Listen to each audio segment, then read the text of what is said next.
பல்வேறு புதிய சட்டங்களை அமல்படுத்துவதை கண்டித்து நெல்லையில் பீடி தொழிலாளர்கள் பேரணி நடத்தினர்.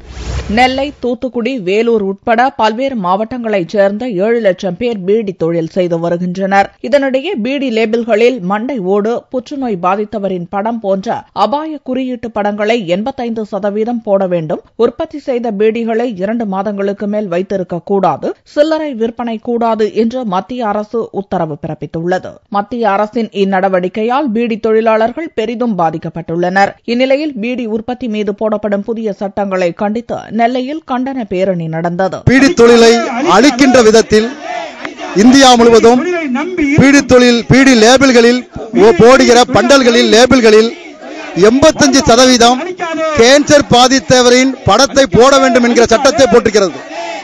பீடிகளை உற்பத்தி செய்து 2 மாத காலத்தில் விற்றுவிட வேண்டும் என்கிற சட்டத்தை போட்டிருக்கிறது.